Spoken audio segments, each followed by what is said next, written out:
Здравейте, добре дошли в Пчеларски център Южен. Темата днешно представяне – полистиролните кошери, предимства, работа с тях, технологии. След това ще покажем и работа с финландските машини, разпечатване, шнек за разпечатките, издухване на пчелите. Това, което е най-важно, така необходимо. Ако имате въпроси, ще развием и други теми.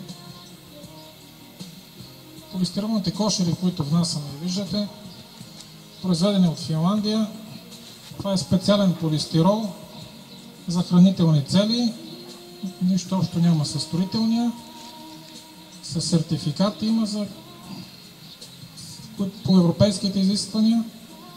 Отделно от това той е с специална технология пресован, за да не могат пчелите да го повреждат.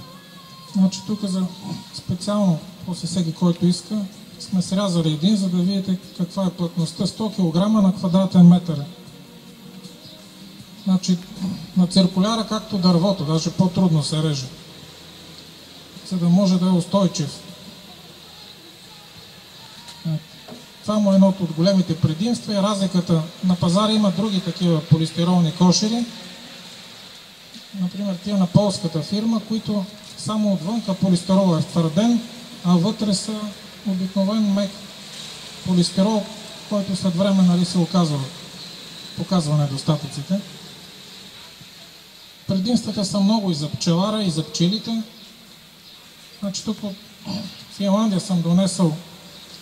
Значи, това е била друга сглобка. Технологията тогава не е била така развита. И виждате, този кошер, това е страница от кошера на 25 години.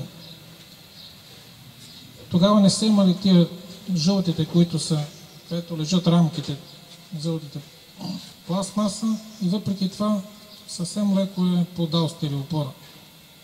25 години, дори без да се боядиса. Значи единственото, което слънцето го поврежда, като всеки полистирол, леко пожълтява. Но, както виждате, на боя на водна основа, просто няма да има никакви проблеми дълги години, без титосване, без проблемите на дървените, знаете. Предимството за пчелара това е, че са еднакви. Може на вас да ви се е случило при един и същи дърводелец, като си поръчате корпуси, следващата поръчка винаги се разминава с малко, 2-3 мм. Това е при настроенето на машините, докато те са произведени с матрица и всички са едни и същи.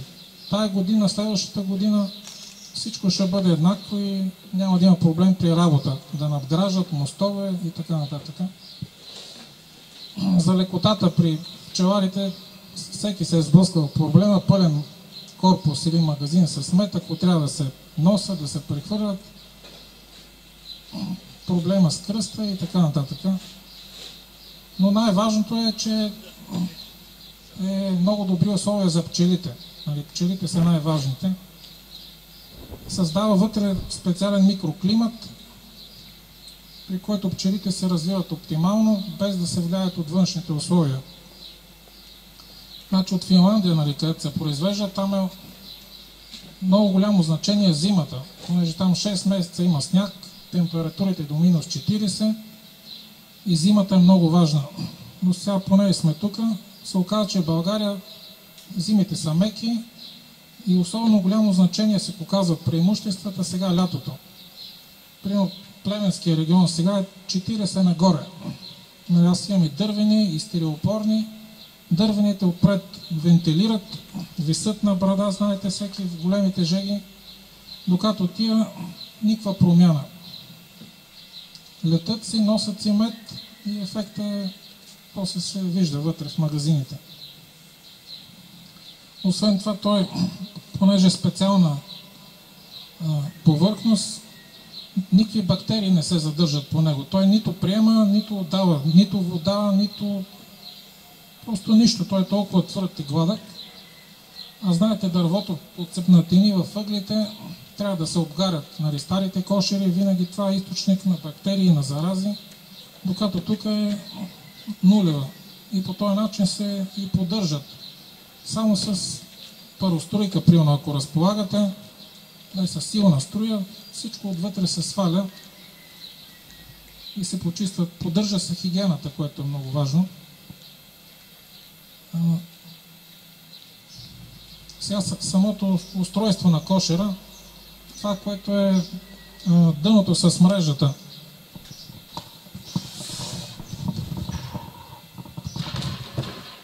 Тук са сложени двата най-разпространени. Това е Langstroth с 2-3 корпуса. Това е Dadan един магазин. Значи това е дъното. Виждате колко е мрежата. Не знам дали има още някой, който се съмнява, нали, дали ще презимуват или не. В Финландия това са от 20 години. Лично аз в България от 5 години и семействата няма никаква разлика. Дори зимуват, според мен, по-успешно. Единствено се препоръчва, специално тук дъното е конструирано. Има жлеб, който има вложка вътре. Когато третирате с препарат за акарите, нали, в България слагаме листове хартия да броим акарите. А тук се плъзга, без да се притеснява семейството. Плъзга се вложката, след това се издърпва и акарите се преброяват. Другото предназначение на тая, тя е от специална пластмаса, такава, която изолира също. Другото е, ако имате по-малко кошери, нали, и ви се занимава, имате време, единственият момент, когато се препоръчва от производителя, както се казва, да се затвори дъното, това е пролета при развитието на семейството, когато тръгва, да му се създаде по-голяма топлина. България април месец, даже и март месец, но за много кратък период да се затвори и след това лято до зима стои отворено дъното. Това е новия модел с тези пластмаси, където се налага да се отвори с повдигача, точно където са пластмасите и не се наранява стереопора. Най-често срещания въпрос е прополиса, не ги ли заклеват. Значи, понеже като се напълни с рамки, те вече тежат с, нали, пчели, с мед и е много гладко самата повърхност, така че когато се сложат двата корпуса, пчелите, знаете кога слагат прополис, когато имат цепнатина, им духа, нали, въздух, пролука, тогава. А корпус върху корпус толкова плътно прилягат, че прополиса е 2-3 мм от вътрешната страна. Така че няма проблем с залепването. Боядисването с боя на водна основа.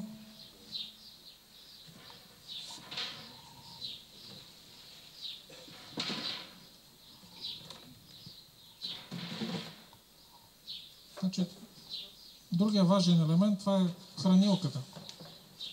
10 литрова, като има значение докъде са 5 литра, 10 литра.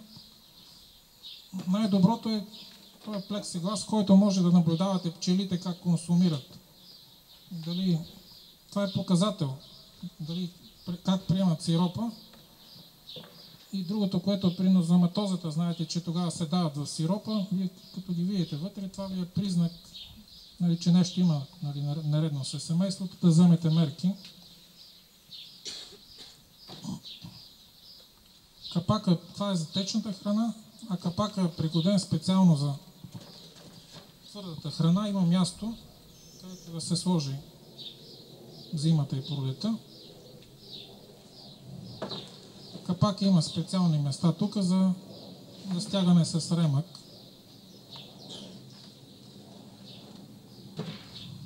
Другото важно, което може да се каже, е откритие на финландец. Аз съм казал, че тази фирма, която произвежда, има и 3000 кошера и самия шеф е пчелар, дългогодишен и той живее с пчелите и дълго време е мислил как да реши проблема с роенето, защото при много кошери не може да се преглежда така подробно, да се използват познатите противороеви техники, като отнемане на рамки, разширяване и по този начин, ето това е неговата така наречена противороева система, като представлява ханеманова решетка, поставена в специална рамка, а специалното е, че отпред всъщност няма частта от рамката и когато се сложи горния корпус, се получава горен вход. И най-важните неща винаги са прости. И с две думи, противороевата система се състои в блокиране на майката в плодника. Когато разберете, че настъпва роевото настроение, така при ежеседмичните прегледи, виждате 2-3 семейства са заложили маточници, значи настъпва. Даже пчеларите, които си водят записки, знаят кога настъпват. Тогава слагате тая противороева решетка и затваряте плътно долния вход. И тогава се поставя прилетна дъска. По този начин майката долу не може да излети, отгоре не може да мине над ханемановата решетка. Така че тя остава блокирана долу.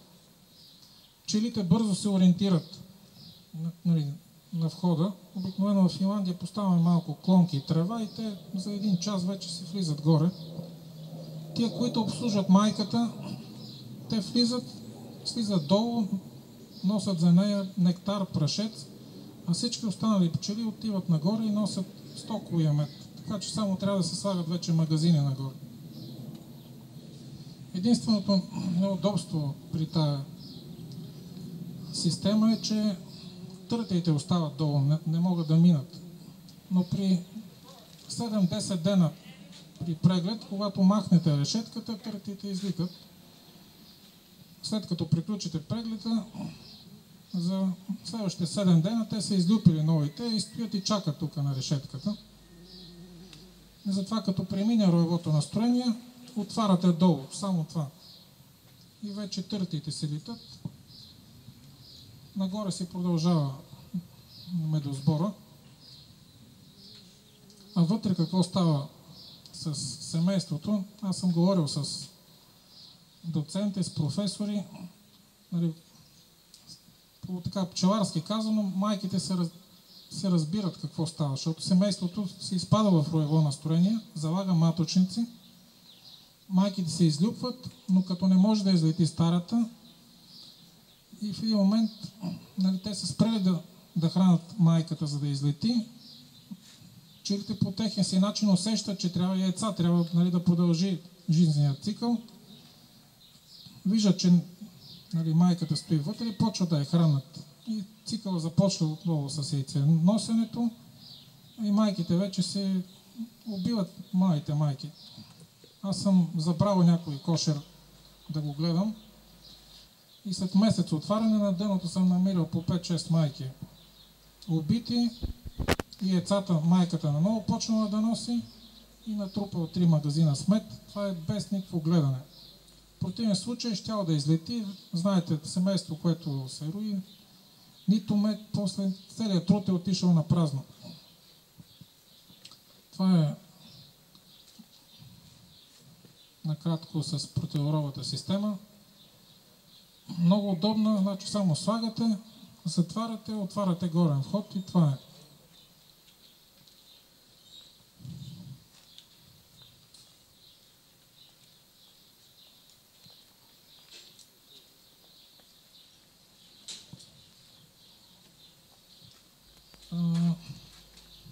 Системата с Фарар много въпроси по интернет. От предната лекция не можах да довърша. Самото въртене на корпусите, но ще кажа и за да дам блата, как е. Това е най-важното в тия кошери, че дъното е отделено.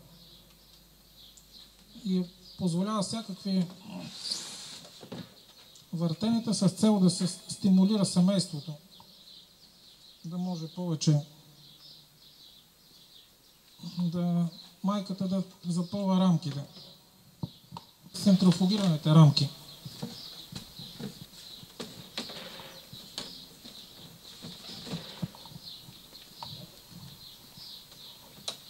При стеснен вход. Значи, така зимува семейството. Тук е семейството, отдолу е като склад 2 или 3 магазина. Долу е плътно затворено, пчелите слизат през Ханемановата решетка, почистват си питите, не е нужно да имате склад, да ги носите, да ги връщате. Дъното е отворено, по този начин се получава ефекта на така в България разпространеното дълбоко дъно. Ако отдолу са 2-3 магазина, значи си представете колко въздух има отдолу, каквито и атмосферни влияния, те се омекотяват в тия магазини, така че семейството стои в най-топлата част на кошера. При започване пролета, когато се развива семейството по познатия начин, да дам блата, трябва рамка по рамка. Като семейството се разширява, да вземате една рамка, да слагате по средата. Докато е по-интересно с магазините Фарар.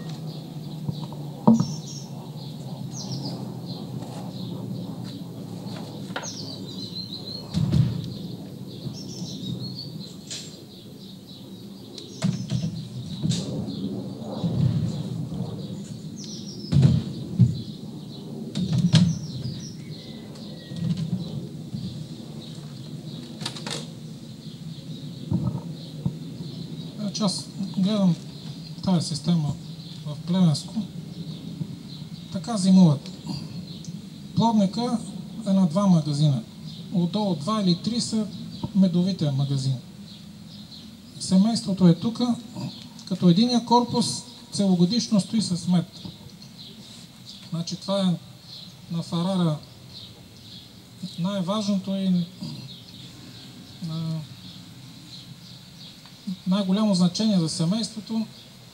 Тия 20 кг и повече с мед, които постоянно поддържат хранителния запас на пчелите.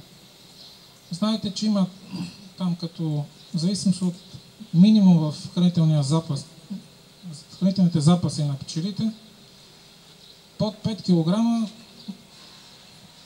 майката ограничава яйценосенето, пчелите даже изхвърлят личинките, над 10 кг, около 10, пчелното семейство не се развива, а над 20 кг пчелното семейство е във възход. Така че при Фарара един магазин е постоянно пълен с мед.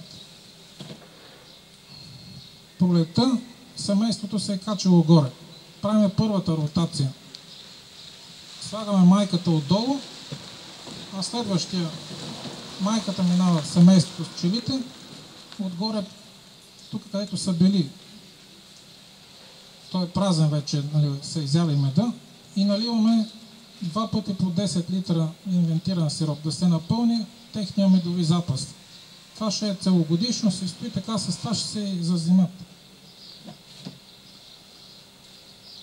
Семейството е само в един и понеже е тясно, 10 рамки, майката на 8 рамки е разпространила пилото. Следващата ротация, всъщност, с други думи, Фарара представляват по размер дадам батова. Знаете, ето вижте, една дадам батова рамка, разделена на 2. Всеки знае при дадам батовата рамка венеца как е оформен, докато тук е по-добре, че е разделено на 2 части. И е възможно медовата част да се повдига, да се мести, да се раздели семейството. И именно тук, когато долу се напълни с пчели, горе е пълно с мед, се вдига този медови корпус.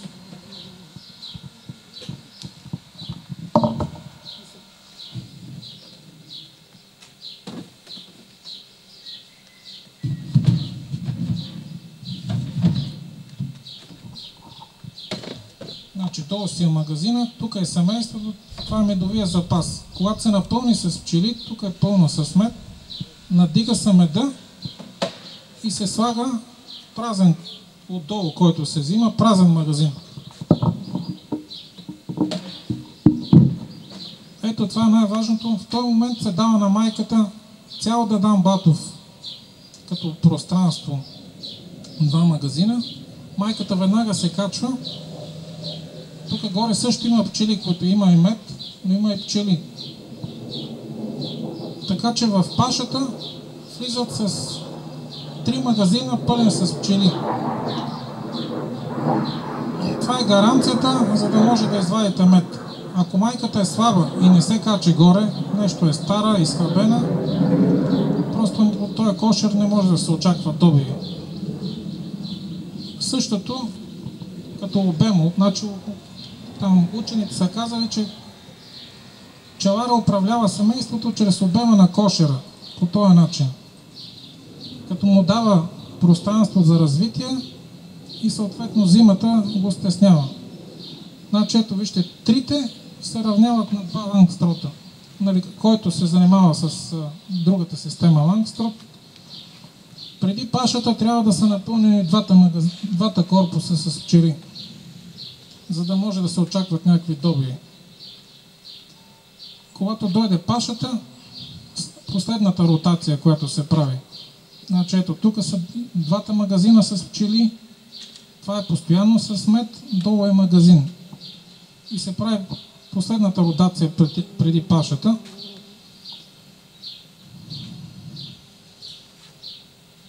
Значи аз няма да ги върта, те са еднакви, ще ви обясня. Долу се слага току-що излюпените яйца, пилото, което е. Над него винаги се стои този медовия корпус. Над него се слага зрялото пило и нагоре вече магазините празните. Майката остава блокирана долу. Само на един малък магазин. Това си е техния медови запас, който е целогодишно се стои. Тук са люпището се пило, което всеки момент, когато се излюпите, първо тук слагат мед. Това сте го виждали много често при бурна паша. И когато се напълни, вече почва да пълнат нагоре. Майката, понеже е долу блокирана, от 10 рамки остават само крайните 2 с мед. 8 рамки от летва до летва е пълно с пило. Това трябва да го направите, да се убедите, така звучи. Но понеже тя е притисната долу и се разширява наляво и надясно,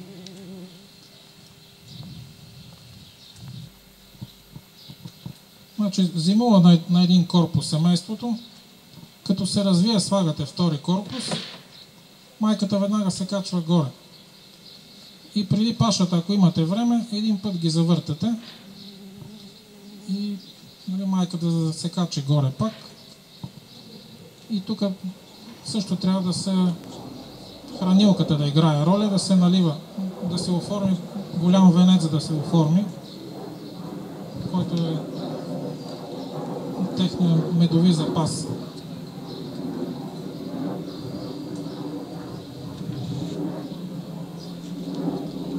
Нещо да питате, ако...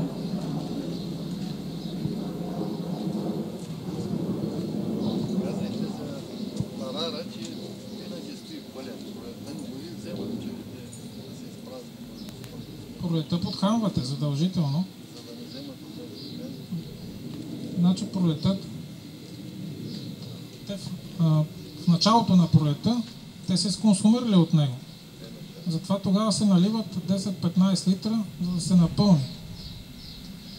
И това е много важно, защото пчелара не винаги усеща кога спира нектаропотока. Почти всички знаят, след акацията има едно мъртъв период, който пчелара няма време, не го е забелязал, но още не е наясно и на поглед, на преглед има много пчели, като ги преглежда. И той се успокоява пчелара. Обаче в този момент значи, няма принос, майката намалява яйценосенето, а именно тогава се правят пчелите за слънчогледовата паша. И затова много често, когато дойде слънчогледа, всички с удивление се чудят защо няма пчели в кошера. Едно от странични явления има, това са пръскането, което пчелара не може да го контролира. Тая година много жертви има, много пчелари пострадаха. Точно когато слънчогледа, пръскат царевицата, житата, но в самото развитие на семейството след акацията задължително трябва да се подхранва. А ако този корпус се стои целогодишно с мед, те веднага от него, защото всеки ден е важен, те веднага почват от него да консумират и майката постоянно се в период на добро яйценосене. И след това пчелара трябва пак да даде сироп, за да може да се попълни този запас. И по този начин в момента аз го виждам на моите пчели, те са фарарови кошери, пълно с пчела, просто толкова много пчела. Слънчогледа в Плевен приключи вече, но заради този медови запас 4 магазина са пълни с пчели. И затова сега ще възможно да се направят по-късни отводки, защото тая пчела, тя вече няма работа, нямаме паша, така че да се опозотвори, може да се направят отводки с готова майка, сборни, примерно пило от няколко семейства, за да може да се използва максимално, иначе пчелата ще си замине, да може пчелара да има някакви приходи.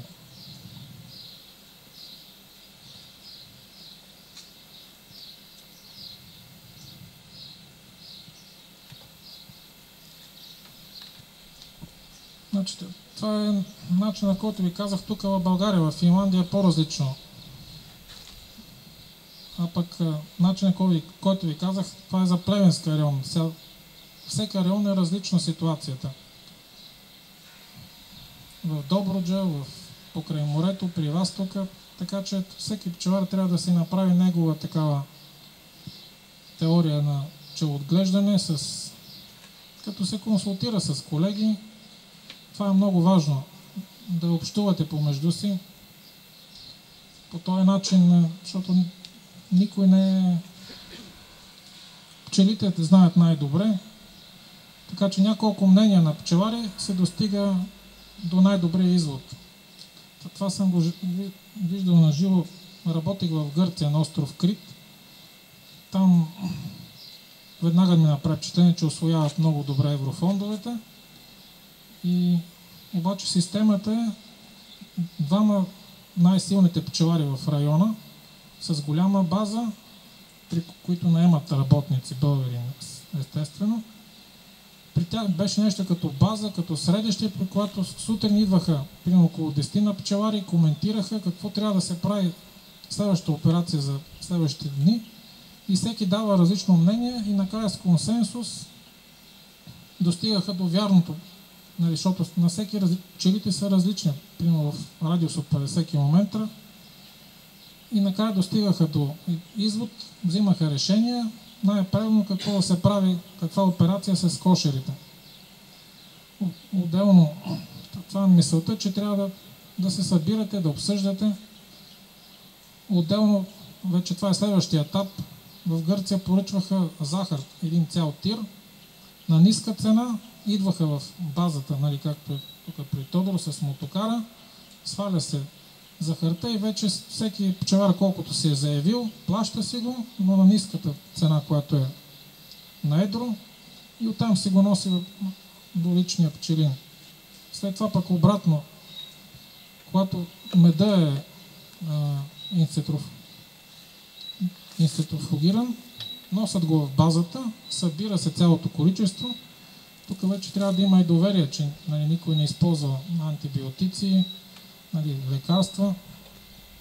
Но понеже гърците бяха всеки ден заедно, 10 човека днеска работиме на единия пчелин, на единия собственик, на другия ден. И така всички знаят на пчелина какво е използвано. Когато меда се събере на едно място, му се взима много добра цена. В друг район на Гърция пък бяха направили още по-голямо развитие. С еврофондовете са купили от тия разпечатващите линии една цяла линия, може би вече като кооператив. Бяха 7-8 пчелари. Купили с земята, построили едно хале на елементарно, с еврофондовете машината и двама работника. Един счетоводител и един общ работник. И каква е системата? Там в Гърция, даже тук и Тодор продава едно за маркиране, за жигосване на рамките. Пчелара си кара корпусите с меда, както ги е свалил от кошерите. Работника той може да познава, може да не познава пчелара, той записва номера на рамките. След това, когато почне да центрофугира, той пише, почва днеска, еди кой си номер рамки, той не знае на кой човек са. От тия рамки толкова мет е центрофугирал, това го дава на счетоводителката. Пчелара идва и си взема празните корпуси и се заминава. Той не се занимава въобще с меда. Счетоводителката всичко счетоводява. Вече меда е едно качество на едно място и се продава за добра цена. После само се разпределят парите. Това е вече следващия етап така на съдействие между пчеларите. Да се хванете, да експериментирате винаги на 2-3 кошера нещо, което решите, на другите 2-3 и виждате пчелите как пчелите ще ви покажат как най-добре е за тях.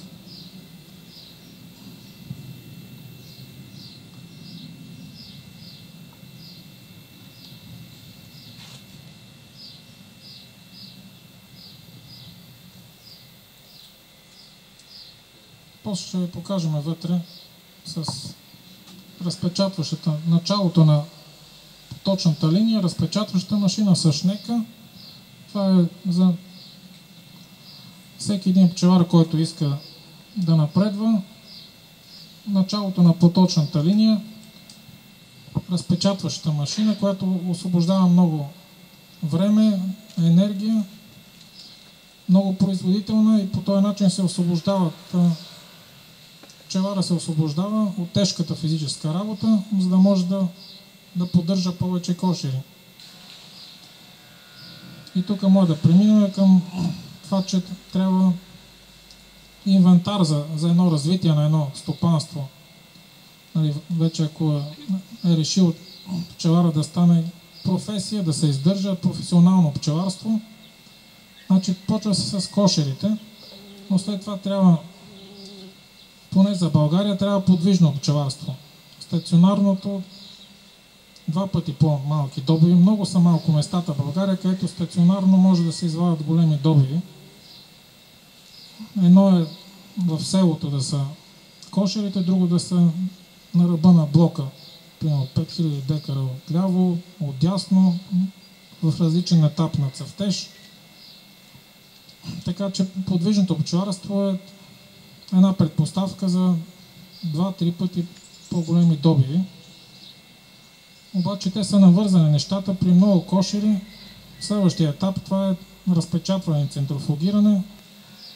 Само с жива сила не може да се смогне. Цялата фамилия да се събере пак. Вече трябва пчелара да се научи, че всеки труд си има себестойност и меда си има стойност.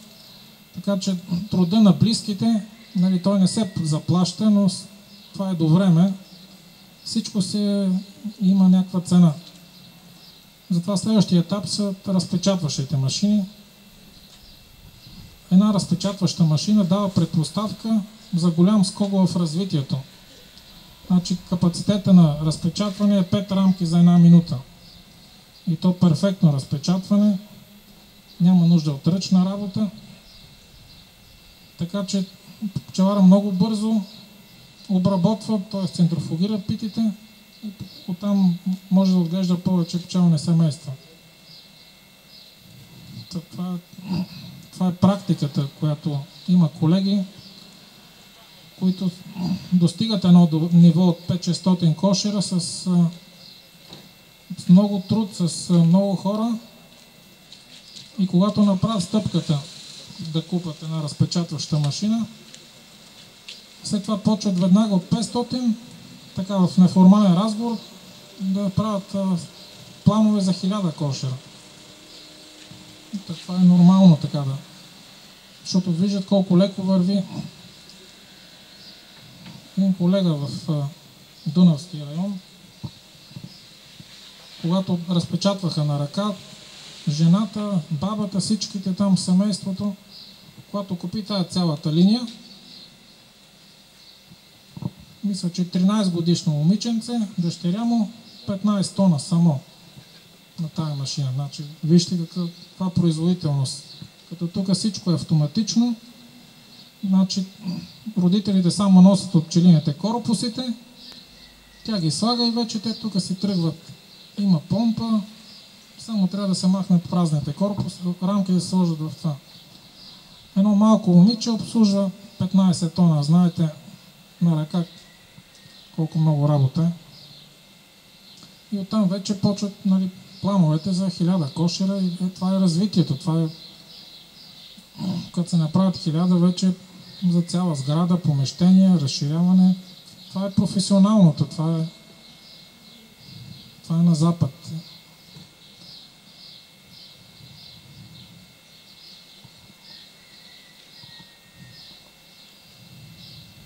Нещо да питате, съм пропуснал. За кое? Тя се не е променяла. Цената на кошерите. И вътре пред обръша. Ви кажа, там има за 5 бройки, за 10, нали, според, зависи комплекта. Всеки детайл е по-отделно има цена. Зависи как комплектовате вашия кошер. Цената е малко по-висока в сравнение с дървените, но както в началото ви казах, 25 години, ето в какво състояние, никаква поддръжка. А един колега беше сметнал, че още първата зима се изплащат с това, че зазимени в тия кошери, пчелите почти не консумират мед. Понеже е много топло вътре, така че те консумират мед, за да произвеждат топлина. Те нямат нужда вътре да произвеждат топлина, така че много малко консумират и само в пари този мед с пестения се изплаща тая разлика между дървения и полистиролния. Мога да го потвърдя също, защото той зимува 50 кошера. Да, ето колегата. Аз също, значи това са 10 рамковите кошери, има и нуклеуси за 6 рамки. Миналата зима аз зазимих рояк без никаква случайно хванат на 6 рамки. Точно 1 кг мед е изял за цяла зима. И там много интересно, понеже нуклеусите имат и заден и преден ход, съм го наблюдавал всеки ден през зимата, защото той е в града в Плевен. Цяла зима при минус 20, когато беше даже плевенското изложение, кълбото стои отдолу. Значи 6 рамков дадан блат. Кълбото стои отдолу на мрежата, която е. И аз коментирах това с финландеца, защото в България са други условията и той винаги пита как са пчелите. И неговия коментар беше, че кълбото стои отдолу, защото има нужда от кислород. То произвежда топлина, тя се удря в тавана. Виждате покрива колко, той е 5 см изолация. А по стандартите 1 см стереопор се равнява на 4 см дърво. Така че имаме стените са 4 по 4, следно, че имаме изолация с 16 см дърво, а тук е 5 см, просто е. Дори онзи ден по Фейсбук някакъв английския дистрибутор, който е на тия кошери, с термокамера е направил снимки.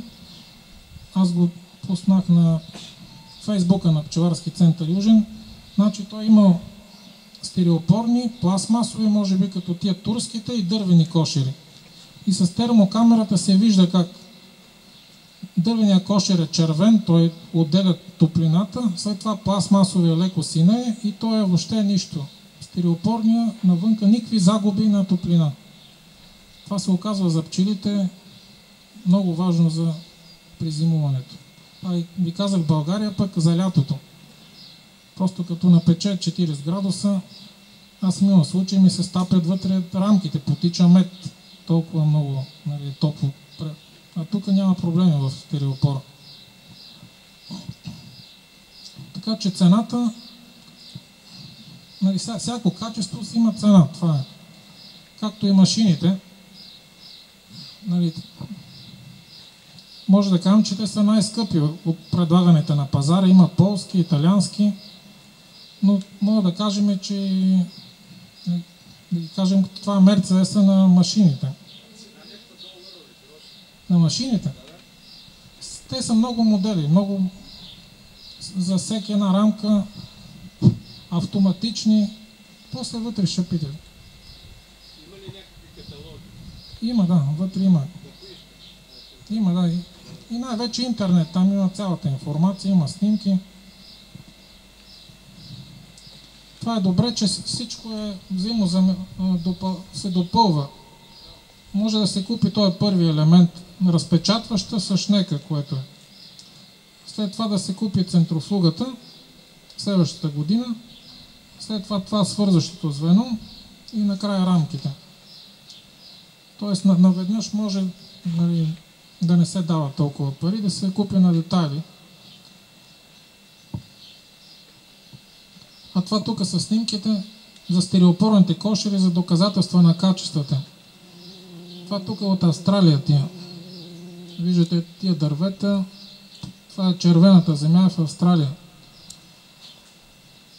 А тук е в Сибир. Когато работех в Финландия, там дадохме на институт руски да ги тестват специално в Сибир. Там се запознах и с професори от... Все още съществува в Русия, той е института по пчеларство, Рибно е, там където той е Таранов е преподавал. Все още го поддържат руснаците и идваха професори, които взеха кошери, изпратиха ги в Сибир и написаха там техните изследвания, доказателства за предимствата на тия кошери, но един така любопитен факт, понеже финландици им дават технологията, както е на пчеларство, на най-вече, че дъното трябва да е открито целогодишно. Но руските колеги, те си знаят тяхното. Руската система, това е нуклеуса, който ви казах. Той за 2 семейства е направен. Има преграда вътре се слага, 2 по 3 рамки. И дъното има 2 входа. Но аз го ползвах, става и за 1 семейство. По принцип е направен, за да може да обхване цялата система. Малките, които се произвежда майката, когато произведете майката, от големите взимате рамки, 3 рамки, пило, мед и прашец, слагате една майка и когато е приета, после от тези 3 рамки слагате в големи и развивате. В някои райони този 6 рамко го ползват като тип алпийски кошер. Понеже е по-тесен и се развива нагоре, го ползват за медосбор. А това, което ви казах, че аз го наблюдавах през единия вход отзад и цяла зима семейството стояло отдолу на мрежата. Това е най-голямото доказателство за температурния режим вътре в руския начин на заземяване и на отглеждане. Отгоре слагат едни като дюшеци, такива ватирани. И отдолу е плътно дъното. И половината от кошерите ги заземили по техния, стеснили, те са дадамбат, 90% в Русия дадамбат. Стеснили, тук надпъхали парцали, отгоре така дюшека дебел, отдолу затворили дъното, 100% умират кошерите при това, защото полистирола той не отделя никакъв въздух, веднага се получава конденс и половината кошери по руския начин заземени, умрели, докато тия, които са с отвореното дъно, съвсем добре се развили и следващата година вече се развиват много по-добре от дървените. Вече има в България по 2-3 хиляди кошери има. Така че не са... Вече колегите са убедили в предимствата на...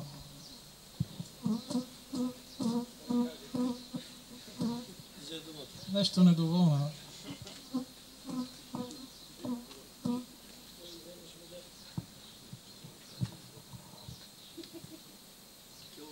Нещо да питате?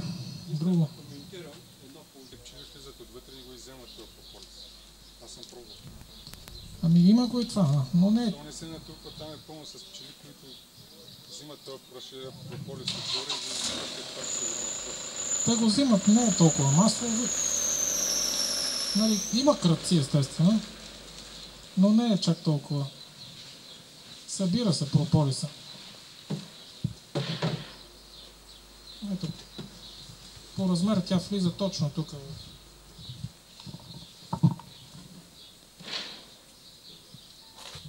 Върху рамките, като се обърне. Да, прашеца няма. Ако сте забелязали, пчелите не крадат прашец, обаче прополиса, едните го слагат отдолу, други отгоре го взимат, но не е чак толкова масово. Но е по-важно, че става вентилация на пчелите и прополиса е добра цена. С тия решетки се събира много добре. Много чист прополис. Едно да го стържите по рамките, докато тук размерът е много добър на прозорчетата. И като се напълни, после само го навивате в фризера и се сваля много чист прополис за добра цена. А колко прополис? Всеко семейството е различно. 100 семейства? Не, всяко семейство слага различно. Средно? Една решетка 20 грама, като е за пълна решетка. Зависи от мястото, от региона.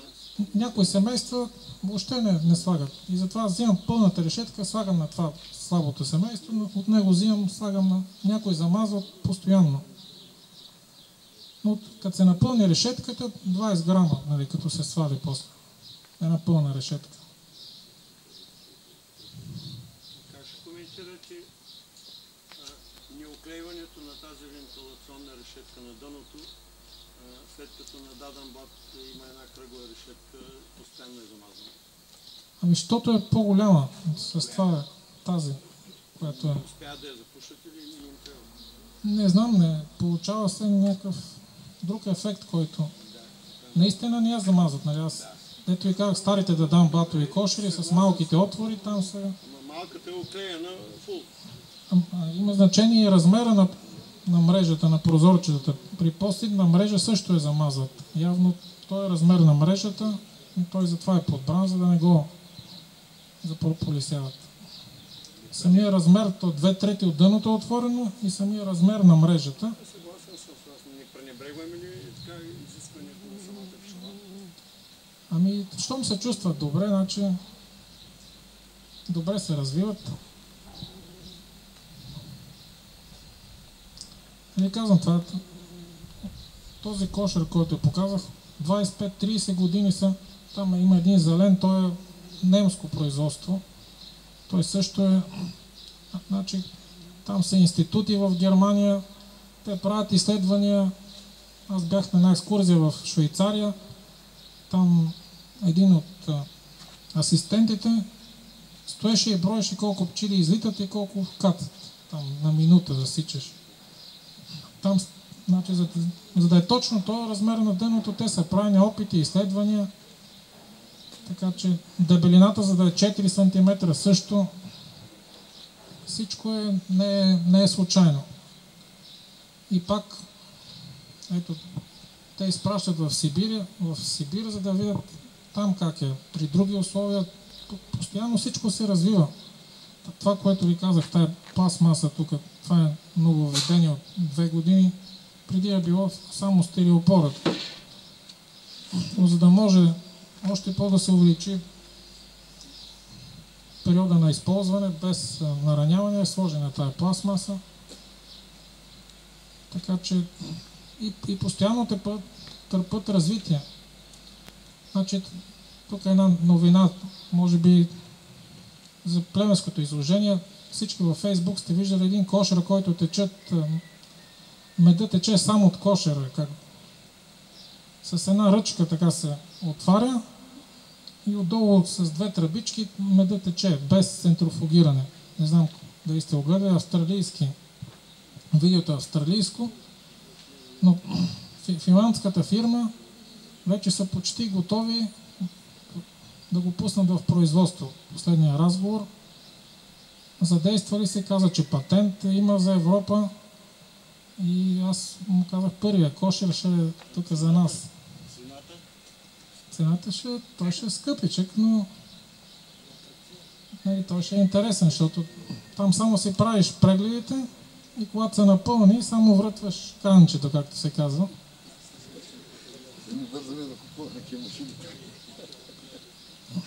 Това е направено за любителите, защото в така разпределено, сигурно професионалистите са 5%, всички останали са, особено на Запад, там е много разпространено по задния двор, те така се му казват, има по 4-5 кошера, цялото семейство и децата, просто не само за храна меда, ами близко до природата, нали, там е вече съвсем друго. И голям интерес има към този вид кошер. Те имат и от друга гледна точка развитите страни, че не искат да притесняват пчелите. Нали, по това да ги гонят от магазините, след това да центрофугират, те искат възможно минимално да притесняват пчелите, да е екологично и затова този кошер много така голям интерес има. Така че ще го покажем с живот и здраве в февруари. Пчелите не заклеиват ли двата корпуса? Да има ток на пчелина. Не. Аз това казах от начало, че повърхността е много гладка. Когато натежи, той прилепва плътно един до друг. А пчелите слагат прополис, където има цепнатина. Прополисът е 2 мм отвътре. Въобще не може да... Те са много плътно, като натежи. Горния натежава на долния. Така че с прополиса няма никакви проблеми. Това е което единствено, че трябва да се бладиса, защото от слънцето всеки стереопор отвънка пожълтява, нали, стареенето на стереопора. Но ето и той е на 25 години. Нарочно аз съм го взел от пчелина. Виждате съвсем, нали, повредата е съвсем малка.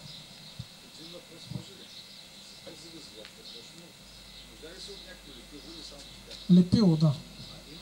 Да, стереопорно лепило, да.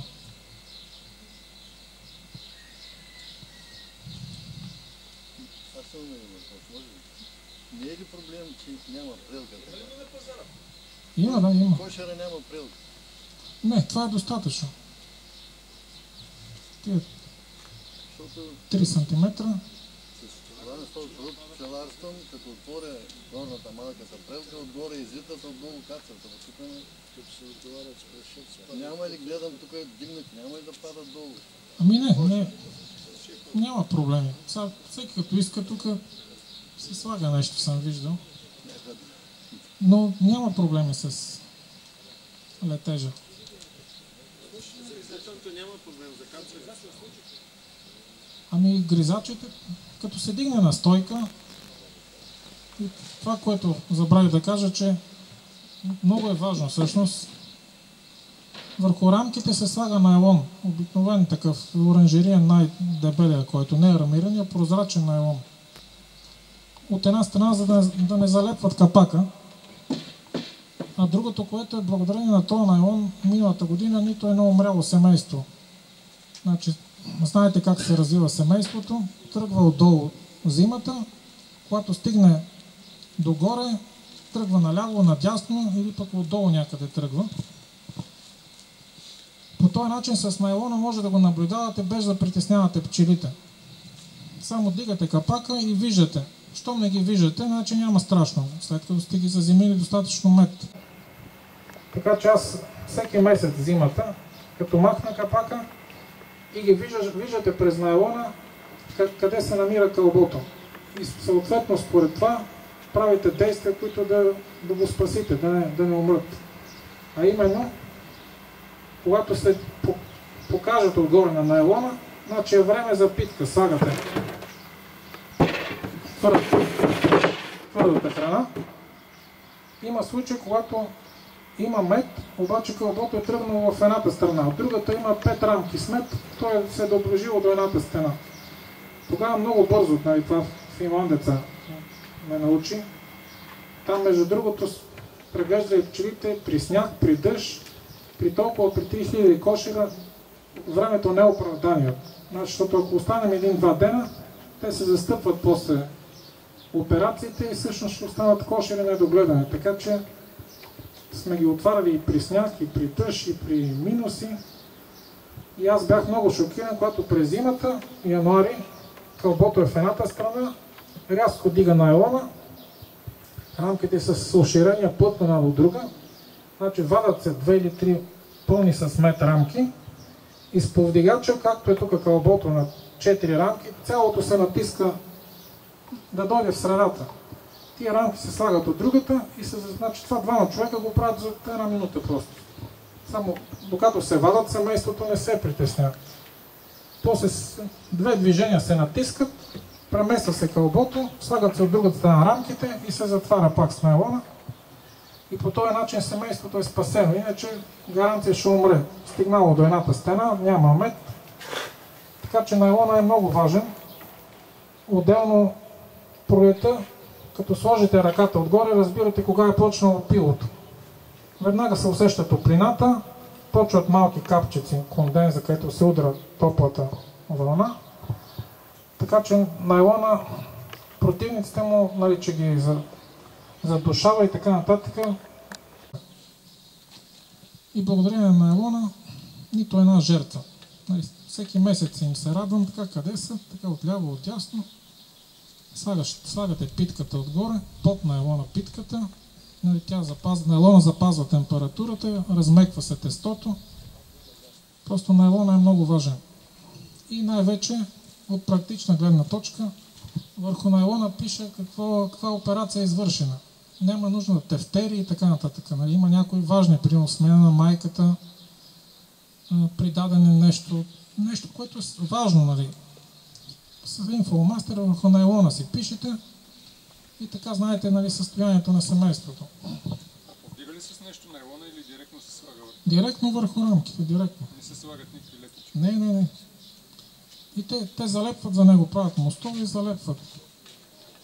И по това също, нали, това са такива странични ефектни явления. Когато почне новия восък, те веднага залепват първо горе найлона. Забелването на рамките, така наречено. Значи, пролета, когато тръгнат, нали, е кафявия восък при прегледите. И изведнъж, като тръгне вече бурното развитие, виждате, че найлона е залепен с нов восък, значи тогава вече тръгва восъкоотделянето. Първо горе, нали, отделят восък. Така че много такива странични. Това всеки един пчелар знае, като отиде на пчелина, първо наблюдава как летат пчелите, дали има умрели пчели, кръпци и така. След това отваряш капака и тия външните признаци, така наречени. Гледаш има ли бял восък, къде са пчелите. Така че това с найлона е...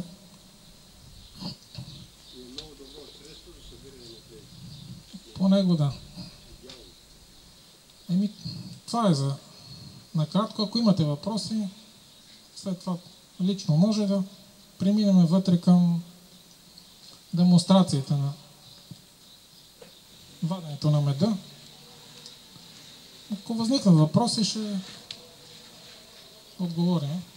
Благодаря ви за вниманието.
Те си ги открият, ако